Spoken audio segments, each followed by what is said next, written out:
तो 29 मार्च का दिन था वो। 1857 मंगल पांडे नाम के एक सैनिक थे जिन्होंने चर्बी के कारतूसों को मुंह से काटने के लिए मना कर दिया था, जिसकी वजह से ये क्रांति फैली थी।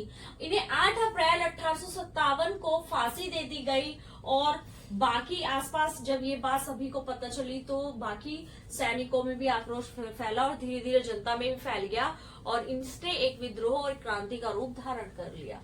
तो 1857 की क्रांति की जो शुरुआत हुई वो मेरठ से हुई थी। कई बार पूछ लिया जाता है कहाँ से हुई और किस दिन हुई। आप बताएंगे कि 10 मई को हुई। कहाँ से शुरुआत हुई? मेरठ के सदर बाजार से हुई। ठीक है। देश की आजादी के लिए पहली चिंगारी मेरठ से भड़की सदर बाजार। ब्रिटिश शासन के विरुद्ध एक सशस्त्र विद्रोह था। कैसा विद्रोह था? एक सशस्त्र विद्रोह था। 1857 की क्रांति के समय गवर्नर जनरल कौन थे? गवर्नर जनरल जो थे लॉर्ड कैनिंग थे। कई बार पूछ लिया जाता है कि 1857 की क्रांति के समय भारत के गवर्नर जनरल कौन थे? आप बताएंगे कि लॉर्ड कैनिंग थे। ठीक है। अब कहां से किसने नेतृत्व किया?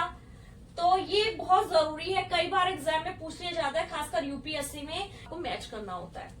चलिए, दिल्ली से किया बहादुर शाह जफर ने और बख्त खान ने। ठीक है। इन्होंने सैन्य नेतृत्व किया था 11 से 12 मई 1857 को। फिर आ जाते हैं बरेली। बरेली से किया खान बहादुर खान ने 1857 ईस्वी को। फिर आ जाते हैं झांसी। झांसी को सभी जानते हैं, रानी लक्ष्मीबाई ने। और थे फैजाबाद। फैजाबाद से किया है मौलवी अहमद उल्लाह ने। ठीक है। 1857 ईस्वी को। फिर आ जाते हैं फतेहपुर। फतेहपुर अजीमुल्ला ने 1857 ईस्वी को। जगदीशपुर से करा है कुंवर सिंह ने। काफी बार कुंवर सिंह का पूछ लिया जाता है, कहां से किया था? जगदीशपुर से। ठीक है, कुंवर सिंह ने। उसके बाद काफी बार पूछा जाता है कानपुर से किया। कानपुर से 2 लोगों ने किया था, नाना साहब ने और तात्या टोपे ने। ठीक है। कब किया? 5 जून 1857 को किया था। नाना साहब धुंधु पंत से थे। ठीक है, धुंधु पंत। और तात्या जो टोपे थे सैन्य, इन्होंने नेतृत्व किया था। लखनऊ से थी बेगम हजरत महल। 4 जून 1857 को इन्होंने इसका नेतृत्व किया। यानी कि आपको बेगम हजरत महल लखनऊ याद रखना है। नाना साहब और तात्या टोपे कानपुर से थे, ये भी याद रखना है। मोस्ट ऑफ पूछ लिया जाता है। बरेली से पूछ लिया जाता है, दिल्ली से पूछ लिया जाता है, फतेहपुर से, फैजाबाद से, काफी बार लखनऊ से भी पूछ लिया जाता है। 1857 की जो क्रांति के बहुत सारे कारण थे। वैसे तो जो मेन कारण थे राजनीतिक कारण थे, सैनिक कारण थे, तात्कालिक कारण थे, सामाजिक व धार्मिक कारण थे, आर्थिक कारण थे।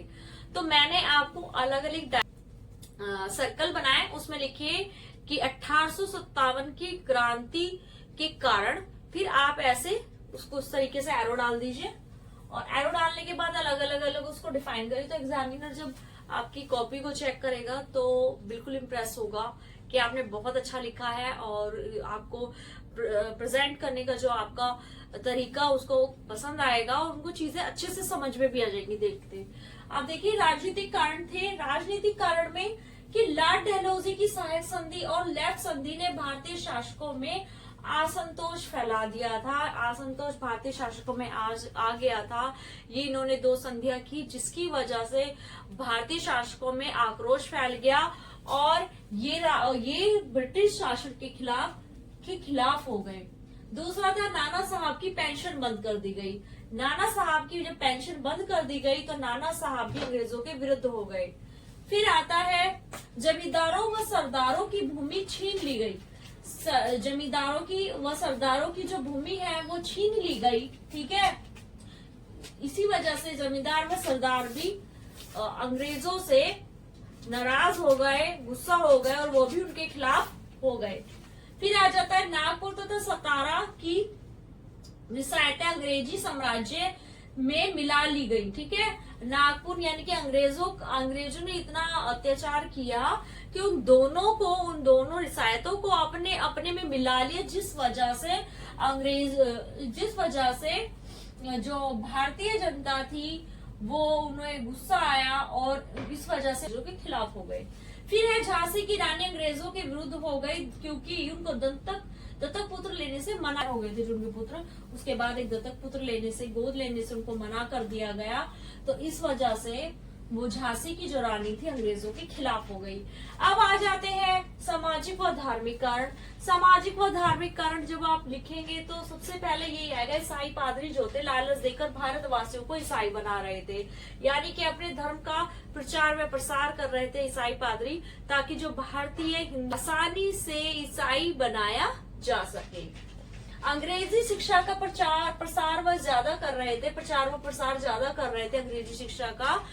जो ब्रिटिश अधिकारी थे, ठीक है, ब्रिटिश शासक था जो, वो अंग्रेजी शिक्षा का प्रचार प्रसार कर रहे थे, क्योंकि भारतीय जो हिंदू थे ग्रंथों पर ज्यादा विश्वास करते थे, और हमारी संस्कृत और हिंदी हमारी मेन भाषाएं थी, परंतु यहाँ पर वो क्या कर रहे थे, अंग्रेजी शिक्षा का प्रचार प्रसार कर रहे थे। ये भी भारतीयों को पसंद नहीं आ रहा था।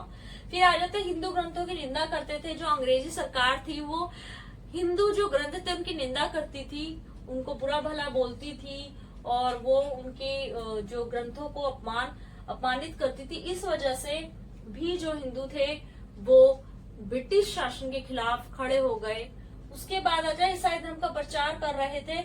ईसाई जो है धर्म का, ईसाई जो पादरी थे ईसाई धर्म का प्रचार कर रहे थे, ताकि हिंदुओं को आसानी से ईसाई बनाया जा सके। ठीक है, हिंदुओं को आसानी से ईसाई बनाया जा सके। ये आप कारण इस तरीके से डायग्राम बना के लिख सकते हैं। यहाँ पर आप आर्थिक कारण, मैं भी अभी आपको करा रही हूँ आप पूरा, क्योंकि इधर मेरे पास जगह नहीं थी, तो मैं इस वजह से आपको अब मैं नेक्स्ट कर। अब हम करते हैं आर्थिक कारण, आर्थिक और सैनिक कारण। ठीक है, बहुत इजी वे में आपको मैंने समझाया कि आपको चीज अच्छे से समझ में आ जाएगी, और आपको बहुत बहुत इजी तरीके से मैं बता रही हूँ।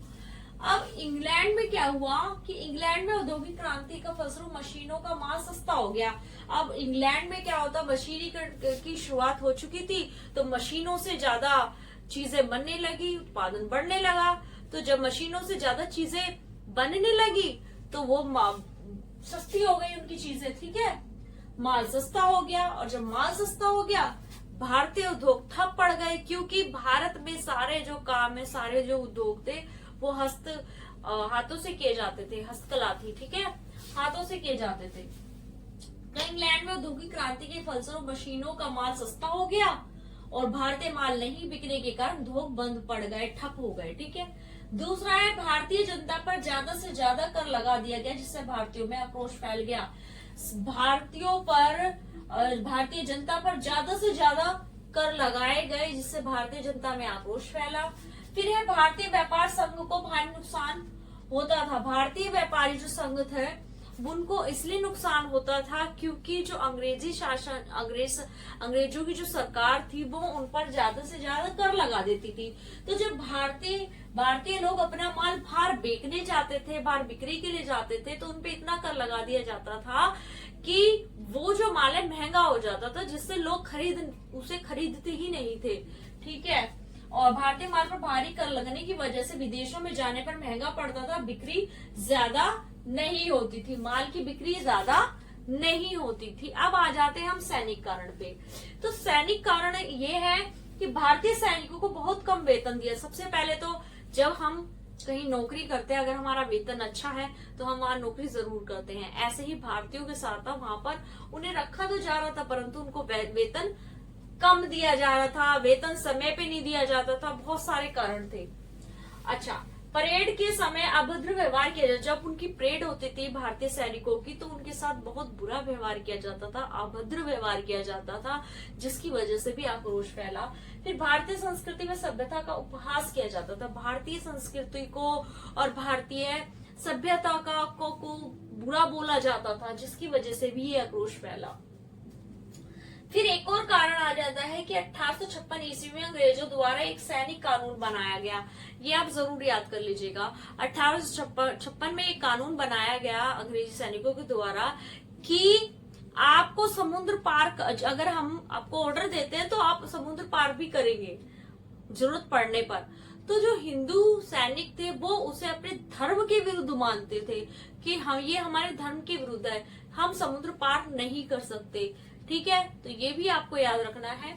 तो इस वजह से भी आक्रोश फैला। 1856 ईस्वी में अंग्रेजों द्वारा एक सैनिक कानून बनाया गया, जिसमें हिंदू सैनिकों को समुद्र पार जाना था और भारतीय इसे अपने धर्म के विरुद्ध समझते थे। ठीक है, ये आप सारे पॉइंट्स एक एक लिख लीजिए, मैंने बहुत बहुत आसान तरीके से आपको समझाए हैं। सैनिकों के साथ मनमानी की जाती थी, सैनिकों के साथ मनमानी की जाती थी। उन्हें रात हो दिन हो, उन्हें कभी भी ये नहीं देखना, ऑन ड्यूटी रहना होता था और उनके साथ अपने तरीके से वो व्यवहार करते थे, बहुत बुरा व्यवहार करते थे कि आपको ये काम करना है तो आपको करना ही है। तो इस तरीके की मनमानियां अंग्रेजी सरकार कर रही थी, जिसकी वजह से इतने सारे कारण उत्पन्न हुए, इतनी सारी चीजें उत्पन्न हो गई कि ये आक्रोश फैलता चला गया, ये क्रांति बढ़ती चली गई, फैलती चली गई। फिर हम आ जाते हैं तात्कालिक कारण। तात्कालिक कारण के अंतर्गत आप ये देखेंगे कि ये जो मेन कारण जो तात्कालिक कारण था, ठीक है, क्या था ये कि सैनिकों को 1856 में, ये आप याद रखना, 1856 ईस्वी में ऐसे कारतूस दिए गए जिन पर सुअर व गाय की चर्बी लगी होती थी। ठीक है, ऐसे कारतूस उपयोग करने के लिए दिए गए जिस पर सुअर व गाय की चर्बी लगी हुई होती थी। तो हिंदू सैनिक जो थे वो इसे अपने धर्म के विरुद्ध समझते थे। इस वजह से, ठीक है, इस वजह से ये जो कारण था तात्कालिक कारण बना, ठीक है, चर्बी लगी होती थी और जिससे उन्होंने इसका उपयोग करने से, इन कारतूसों का उपयोग करने से मना कर दिया था। इस वजह से ये क्रांति फैली, क्रांति आक्रोश में। अब नेक्स्ट है बैरकपुर छावनी के कुछ सैनिकों ने इसका उपयोग करने से मना कर दिया था। ठीक है, बैरकपुर छावनी थी जिसके अंदर मंगल पांडे भी थे। ठीक है, उन्होंने मना कर दिया। तो मंगल पांडे नाम के एक सैनिक ने एक अंग्रेज की हत्या कर दी थी। मेन कारण तो मैंने आपको स्टार्टिंग में बता दिया था कि मंगल पांडे से ही इसकी शुरुआत होती है, मेरठ से ही शुरुआत होती है, सदर बाजार से। और आक्रोश में आके जो मंगल पांडे होते हैं एक अंग्रेज सैनिक की हत्या कर देते हैं, जिसकी वजह से सैनिकों में आक्रोश फैल जाता है और धीरे धीरे पूरे देश में, भारत में ये जो विद्रोह फैल जाता है। अच्छा, मंगल पांडे को फांसी पर लटका दिया जाता है। सैनिकों में विद्रोह फैल गया और यह घटना ही एक तात्कालिक कारण बनी, ये घटना तात्कालिक कारण बनी। ये आप पॉइंट्स लिख लीजिए। ठीक है, आप नोट्स बना लीजिए, खासकर बीएमए या यूपीएससी के जो बच्चे हैं वो तैयारी करने में उन्हें आसानी होगी। पीसीएस, एमपीपीएस, यूपीपीसीएस, ठीक है, किसी भी स्टेट का पीसीएस हो वो आप को उसमें भी आसानी होगी। ठीक है, अब देखिए कि 1857 की क्रांति के परिणाम क्या हुए। मैंने आपको पहले कारण करा दिए हैं, अब आ जाते हैं कि परिणाम क्या रहे। तो सबसे पहले क्या क्या हुआ, मतलब 1857 की क्रांति के बाद के क्या परिणाम निकलकर सामने आए, ये देखिए। यातायात के साधनों का विकास हो गया। ठीक है, सामंत वर्ग की शक्ति को खत्म करने की नीति अपनाई गई।